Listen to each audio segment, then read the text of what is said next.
स्वागत है आपका मेरे चैनल पर, जहां आप सुनते हैं कुछ किस्से, कुछ कहानियां और अब कुछ कविताएं भी। आज आप सुनेंगे रविन्द्रनाथ टैगोर की कहानी काबुलीवाला। मेरी 5 वर्ष की छोटी लड़की मिनी से पल भर भी बात किए बिना नहीं रहा जाता। दुनिया में आने के बाद भाषा सीखने में उसने सिर्फ 1 ही वर्ष लगाया होगा। उसके बाद से जितनी देर तक सो नहीं पाती है, उस समय का एक पल भी वो चुप्पी में नहीं खोती। उसकी माता बहुधा डांट फटकार कर उसकी चलती हुई जबान बंद कर देती है, किंतु मुझसे ऐसा नहीं होता। मिनी का मौन मुझे ऐसा अस्वाभाविक सा प्रतीत होता है कि मुझसे वो अधिक देर तक सहा नहीं जाता, और यही कारण है कि मेरे साथ उसके भावों का आदान प्रदान कुछ अधिक उत्साह के साथ होता रहता है। सवेरे मैंने अपने उपन्यास के 17वें अध्याय में हाथ लगाया ही था कि इतने में मिनी ने आकर कहना आरंभ कर दिया, बाबूजी, रामदयाल दरबान कल काक को कौआ कहता था। वो कुछ जानता ही नहीं, है ना बाबूजी? विश्व की भाषाओं की विभिन्नता के विषय में मेरे कुछ बताने से पहले ही उसने दूसरा प्रसंग छेड़ दिया। बाबूजी, भोला कहता था, आकाश मुंह से पानी फेंकता है, इसी से वर्षा होती है। अच्छा बाबूजी, भोला झूठ मूठ कहता है ना, खाली बकबक किया करता है, दिन रात बकता रहता है। इस विषय में मेरी राय की तनिक भी राह न देखकर चट से धीमे स्वर में एक जटिल प्रश्न कर बैठी, बाबूजी, मां तुम्हारी कौन लगती हैं? मन ही मन मैंने कहा, साली, और फिर बोला, मिनी, तू जा भोला के साथ खेल, मुझे अभी काम है। अच्छा। तब उसने मेरी मेज के पास में पैरों के पास बैठकर अपने दोनों घुटने और हाथों को हिला हिलाकर बड़ी शीघ्रता से मुंह चलाकर अटकन बटकन दही चटाके कहना शुरू कर दिया, जबकि मेरे उपन्यास के अध्याय में प्रताप सिंह उस समय कंचनमाला को लेकर रात्रि के प्रगाढ़ अंधकार में बंदी गृह के ऊंचे झरोके से नीचे कलकल करती हुई सरिता में कूद रहे थे। मेरा घर सड़क के किनारे पर था। सहसा मिनी अपने अटकन बटकन को छोड़कर कमरे की खिड़की के पास दौड़ गई और जोर जोर से चिल्लाने लगी, काबुली वाले, ओ काबुली वाले। मैले कुचैले ढीले कपड़े पहने, सिर पर कुल्ला रखे, उस पर साफा बांधे, कंधे पर सूखे फलों की मैली झोली लटकाए, हाथ में चमन के अंगूरों की कुछ पिटारियां लिए एक लंबा तगड़ा सा काबुली मंद चाल से सड़क पर जा रहा था। उसे देखकर मेरी छोटी बेटी के हृदय में कैसे भाव उदय हुए ये बताना असंभव है। उसने जोरों से पुकारना शुरू किया। मैंने सोचा, अभी झोली कंधे पर डाले सर पर एक मुसीबत आ खड़ी होगी और मेरा 17वां अध्याय आज अधूरा रह जाएगा। किंतु मिनी के चिल्लाने पर ज्यों ही काबुली ने हंसते हुए उसकी ओर मुंह फेरा और घर की ओर बढ़ने लगा, त्यों ही मिनी भय खाकर भीतर भाग गई। फिर उसका पता ही नहीं लगा कि कहाँ छिप गई। उसके छोटे से मन में ये अंधविश्वास बैठ गया था कि उस मैली कुचैली झोली के अंदर ढूंढने पर उस जैसी और भी जीती जागती बच्चियां निकल सकती हैं। इधर काबुली ने आकर मुस्कुराते हुए मुझे हाथ उठाकर अभिवादन किया और खड़ा हो गया। मैंने सोचा, वास्तव में प्रताप सिंह और कंचनमाला की दशा अत्यंत संकटापन्न है, फिर भी घर में बुलाकर इससे कुछ न खरीदना अच्छा न होगा। कुछ सौदा खरीदा गया। उसके बाद मैं उससे इधर उधर की बातें करने लगा। खुद रहमत, रूस, अंग्रेज, सीमांत रक्षा के बारे में गपशप होने लगी। अंत में उठकर जाते हुए उसने अपनी मिली जुली भाषा में पूछा, बाबूजी, आपकी बच्ची कहाँ गई? मैंने मिनी के मन से व्यर्थ का भय दूर करने के लिए उसे भीतर से बुलवा लिया। वो मुझसे बिल्कुल लगकर काबुली के मुख और झोली की ओर संदेहात्मक दृष्टि डालती हुई खड़ी रही। काबुली ने झोली में से किशमिश और खुबानी निकालकर देना चाहा, पर उसने नहीं लिए और दुगने संदेह के साथ मेरे घुटनों से लिपट गई। उसका पहला परिचय इस प्रकार हुआ। इस घटना के कुछ दिन बाद एक दिन सवेरे मैं किसी आवश्यक कार्यवश बाहर जा रहा था। देखूं तो मेरी बिटिया दरवाजे के पास बेंच पर बैठी हुई काबुली से हंस हंस कर बातें कर रही है और काबुली उसके पैरों के समीप बैठा बैठा मुस्कुराता हुआ उन्हें ध्यान से सुन रहा है और बीच बीच में अपनी राय मिली जुली भाषा में व्यक्त करता जाता है।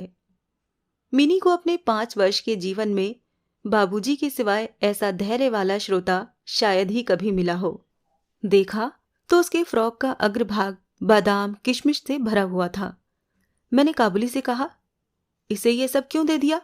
अब कभी मत देना, कहकर कुर्ते की जेब से एक अठन्नी निकालकर उसे दी। उसने बिना किसी हिचक के अठन्नी लेकर अपनी झोली में रख ली। कुछ देर बाद घर लौटकर देखता हूं तो उस अठन्नी ने बड़ा भारी उपद्रव खड़ा कर दिया था। मिनी की माँ एक सफेद चमकीला गोलाकार पदार्थ हाथ में लिए डांट डपट कर मिनी से पूछ रही थी, तूने ये अठन्नी पाई कहां से, बता। मिनी ने कहा, काबुल वाले ने दी थी। काबुली वाले से तूने अठन्नी ली कैसे, बता। मिनी ने रोने का उपरम करते हुए कहा, मैंने मांगी नहीं थी, उसने आप ही दी थी। मैंने जाकर मिनी की उस अकस्मात मुसीबत से रक्षा की और उसे बाहर ले आया। मालूम हुआ कि काबुली के साथ मिनी की ये दूसरी ही भेंट थी।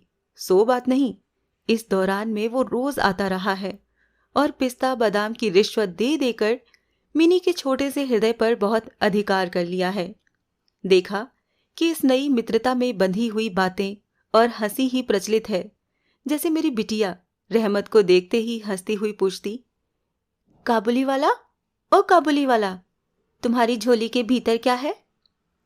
काबुली, जिसका नाम रहमत था, एक अनावश्यक चंद्रबिंदु जोड़कर मुस्कुराता हुआ उत्तर देता, हाँ बिटिया। उसके परिहास का रहस्य क्या है ये तो नहीं कहा जा सकता, फिर भी नए मित्रों को इससे तनिक विशेष खेल सा प्रतीत होता है। और जाड़े के प्रभात में एक सयाने और एक बच्ची की सरल हंसी सुनकर मुझे भी बड़ा अच्छा लगता। उन दोनों मित्रों में और भी एकाध बात प्रचलित थी। रहमत मिनी से कहता, तुम ससुराल कभी नहीं जाना, अच्छा। हमारे देश की लड़कियां जन्म से ही ससुराल शब्द से परिचित रहती हैं, किंतु हम लोग तनिक कुछ नई रोशनी के होने के कारण तनिक सी बच्ची को ससुराल के विषय में विशेष ज्ञानी नहीं बना सके थे। अतः रहमत का अनुरोध वो स्पष्ट रूप से नहीं समझ पाती थी। इस पर भी किसी बात का उत्तर दिए बिना चुप रहना उसके स्वभाव के बिल्कुल ही विरुद्ध था। उल्टे वो रहमत से ही पूछती, तुम ससुराल जाओगे? रहमत काल्पनिक ससुर के लिए अपना जबरदस्त घूंसा तान कर कहता, हम ससुर को मारेगा। सुनकर मिनी ससुर नामक किसी अनजाने जीव की दुर्वस्था की कल्पना करके खूब हंसती। देखते देखते जाड़े की सुहावनी ऋतु आ गई। पूर्व युग में इसी समय राजा लोग दिग्विजय के लिए कूच करते थे। मैं कलकत्ता छोड़कर कभी कहीं नहीं गया। शायद इसीलिए मेरा मन ब्रह्मांड में घूमा करता है, यानी मैं अपने घर में ही चिर प्रवासी हूं। बाहरी ब्रह्मांड के लिए मेरा मन सर्वदा आतुर रहता है। किसी विदेश का नाम आगे आते ही मेरा मन वहीं की उड़ान लगाने लगता है। इसी प्रकार किसी विदेशी को देखते ही तत्काल मेरा मन सरिता, पर्वत, बीहड़ वन के बीच में एक कुटीर का दृश्य देखने लगता है और एक उल्लासपूर्ण स्वतंत्र जीवन यात्रा की बात कल्पना में जाग उठती है। इधर देखा तो मैं ऐसी प्रकृति का प्राणी हूं जिसका अपना घर छोड़कर बाहर निकलने में सिर कटता है। यही कारण है कि सवेरे के समय अपने छोटे से कमरे में मेज के सामने बैठकर उस काबुली से गपशप लड़ाकर बहुत कुछ भ्रमण का काम निकाल लिया करता हूं। मेरे सामने काबुल का पूरा चित्र खिंच जाता। दोनों ओर उबड़ खाबड़ लाल लाल ऊंचे दुर्गम पर्वत हैं और रेगिस्तानी मार्ग। उन पर लदे हुए ऊंटों की कतार जा रही है। ऊंचे ऊंचे साफे बांधे हुए सौदागर और यात्री कुछ ऊंट की सवारी पर हैं तो कुछ पैदल ही जा रहे हैं। किन्हीं के हाथों में बर्छा है तो कोई बाबा आदम के जमाने की पुरानी बंदूक थामे हुए है। बादलों की भयानक गर्जन के स्वर में काबुली लोग अपनी मिली जुली भाषा में अपने देश की बातें कर रहे हैं। मिनी की माँ बड़ी वहमी तबीयत की है। राह में किसी प्रकार का शोरगुल हुआ नहीं कि उसने समझ लिया कि संसार भर के सारे मस्त शराबी हमारे ही घर की ओर दौड़े आ रहे हैं। उसके विचारों में ये दुनिया इस छोर से उस छोर तक चोर, डकैत, शराबी, सांप, बाघ, रोग, मलेरिए, तिलचट्टे और अंग्रेजों से भरी पड़ी है। इतने दिन हुए इस दुनिया में रहते हुए भी उसके मन का ये रोग दूर नहीं हुआ। रहमत काबुली की ओर से भी वो पूरी तरह निश्चिंत नहीं थी। उस पर विशेष नजर रखने के लिए वो मुझसे बार बार अनुरोध करती रहती। जब मैं उसके शक को परिहास के आवरण से ढकना चाहता तो मुझसे एक साथ कई प्रश्न कर बैठती। क्या कभी किसी का लड़का नहीं चुराया गया? क्या काबुल में गुलाम नहीं बिकते? क्या एक लंबे तगड़े काबुली के लिए एक छोटे बच्चे का उठा ले जाना संभव है? इत्यादि। मुझे मानना पड़ता कि ये बात नितांत असंभव हो सो बात नहीं, पर भरोसे के काबिल नहीं। भरोसा करने की शक्ति सब में समान नहीं होती। अतः मिनी की मां के मन में भय ही रह गया। लेकिन केवल इसीलिए बिना किसी दोष के रहमत को अपने घर में आने से मना न कर सका। हर वर्ष रहमत माघ मास में लगभग अपने देश लौट जाता है। इस समय वो अपने व्यापारियों से रुपया पैसा वसूल करने में तल्लीन रहता है। उसे घर घर दुकान दुकान घूमना पड़ता है। फिर भी मिनी से उसकी भेंट एक बार अवश्य हो जाती है। देखने में तो ऐसा प्रतीत होता कि दोनों के मध्य किसी षड्यंत्र का श्री गणेश हो रहा है। जिस दिन वो सवेरे नहीं आ पाता उस दिन देखूं तो वो संध्या को हाजिर है। अंधेरे में घर के कोने में उस ढीले ढाले जामा पाजामा पहने झोली वाले लंबे तगड़े आदमी को देखकर सचमुच ही मन में अचानक भय सा पैदा हो जाता। लेकिन जब देखता हूं कि मिनी ओ काबुली वाला पुकारती हुई हंसती हंसती दौड़ी आती है और दो भिन्न भिन्न आयु के असम मित्रों में वही पुराना हास परिहास चलने लगता है, तब मेरा सारा हृदय खुशी से नाच उठता है।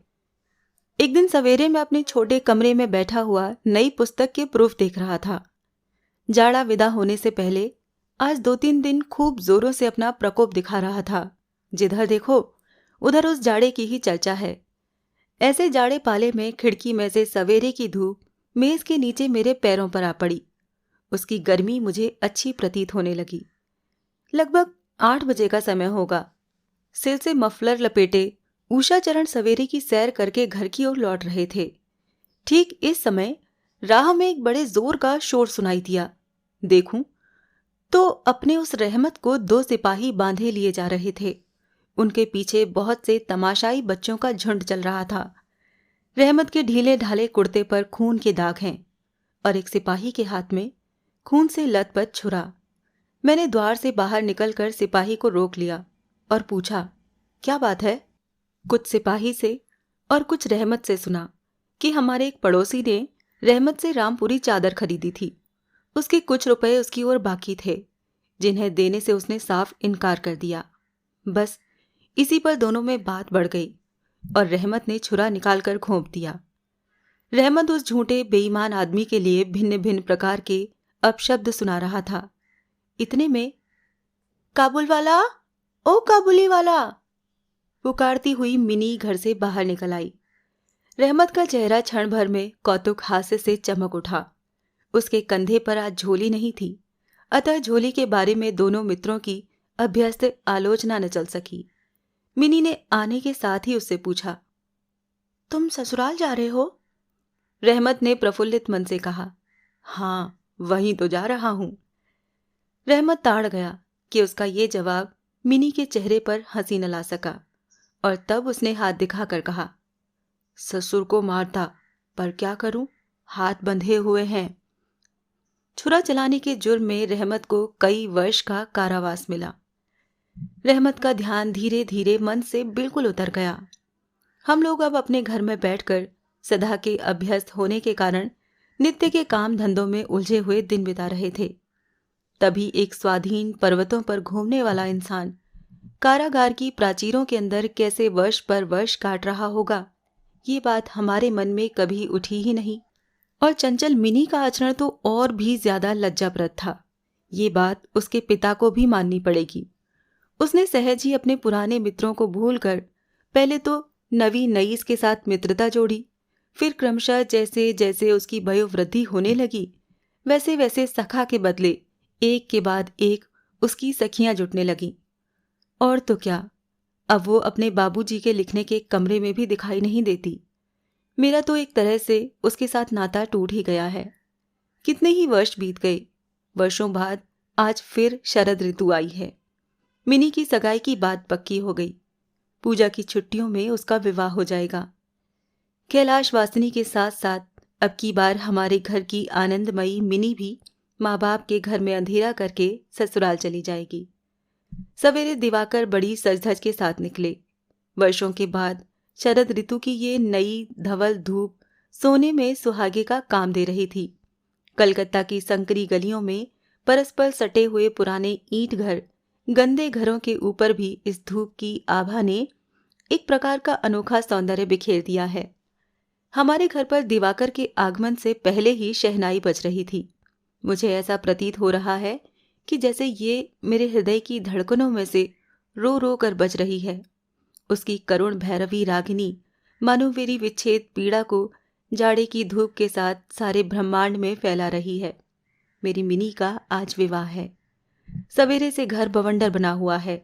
हर जगह आने जाने वालों का तांता बंधा हुआ है। आंगन में बांसों का मंडप बनाया जा रहा है। हर एक कमरे और बरामदे में झाड़ फानूस लटकाए जा रहे हैं और उनकी टकटक की आवाज मेरे कमरे में आ रही है। चलो रे, जल्दी करो, इधर आओ। इन बातों की तो कोई गिनती ही नहीं है। मैं अपने लिखने पढ़ने के कमरे में बैठा हुआ हिसाब लिख रहा था। इतने में रहमत आया और अभिवादन करके खड़ा हो गया। पहले तो मैं उसे पहचान न सका। उसके पास न तो झोली थी और न पहले जैसे लंबे लंबे बाल और न चेहरे पर पहले जैसी दिव्य ज्योति ही थी। अंत में उसकी मुस्कान देखकर पहचान सका कि वो रहमत है। मैंने पूछा, क्यों रहमत, कब आए? उसने कहा, कल शाम को ही जेल से छूटा हूं। सुनते ही उसके शब्द मेरे कानों में खट से बज उठे। किसी खूनी को मैंने कभी अपनी आंखों से नहीं देखा था। उसे देखकर मेरा सारा मन एकाएक सिकुड़ सा गया। मेरी यही इच्छा होने लगी कि आज के इस शुभ दिन में ये इंसान यहां से टल जाए तो अच्छा हो। मैंने उससे कहा, आज हमारे घर में कुछ आवश्यक काम है, सो आज मैं उसमें लगा हुआ हूं। आज तुम जाओ, फिर आना। मेरी बात सुनकर वो उसी क्षण जाने को तैयार हो गया, पर द्वार के पास आकर कुछ इधर उधर देखकर बोला, क्या बच्ची को तनिक नहीं देख सकता? शायद उसे यही विश्वास था कि मिनी अब तक वैसी ही बच्ची बनी है। उसने सोचा हो कि मिनी अब भी पहले की तरह काबुली वाला ओ काबुली वाला पुकारती हुई दौड़ी चली आएगी। उन दोनों के पहले हास परिहास में किसी प्रकार की रुकावट न होगी। यहाँ तक कि पहले की मित्रता की याद करके वो एक पेटी अंगूर और एक कागज के दोने में थोड़ी सी किशमिश और बादाम शायद अपने देश के किसी आदमी से मांग तांग कर लेता आया था। उसकी पहले की मैली कुचैली झोली आज उसके पास न थी। मैंने कहा, आज घर में बहुत काम है, सो किसी से भेंट नहीं हो सकेगी। मेरा उत्तर सुनकर वो कुछ उदास सा हो गया। उसी मुद्रा में उसने एक बार मेरे मुख की ओर स्थिर दृष्टि से देखा, फिर अभिवादन करके दरवाजे के बाहर निकल गया। मेरे हृदय में जाने कैसी एक वेदना सी उठी। मैं सोच ही रहा था कि उसे बुलाऊं। इतने में देखा तो वो खुद ही आ रहा है। वो पास आकर बोला, ये अंगूर और कुछ किशमिश बादाम बच्ची के लिए लाया था, उसे दे दीजिएगा। मैंने उसके हाथ से सामान लेकर पैसे देने चाहे, लेकिन उसने मेरे हाथ को थामते हुए कहा, आपकी बहुत मेहरबानी है बाबू साहब, हमेशा याद रहेगी, पैसा रहने दीजिए। तनिक रुककर फिर बोला, बाबू साहब, आपकी जैसी मेरी भी देश में एक बच्ची है। मैं उसकी याद कर करके आपकी बच्ची के लिए थोड़ी सी मेवा हाथ में ले आया करता हूँ। मैं ये सौदा बेचने नहीं आता। कहते हुए उसने ढीले ढाले कुर्ते के अंदर हाथ डालकर छाती के पास से एक मैला कुचैला मुड़ा हुआ कागज का टुकड़ा निकाला और बड़े जतन से उसकी चारों तहें खोलकर दोनों हाथों से उसे फैलाकर मेरी मेज पर रख दिया। देखा कि कागज के उस टुकड़े पर एक नन्हे से हाथ के छोटे से पंजे की छाप है।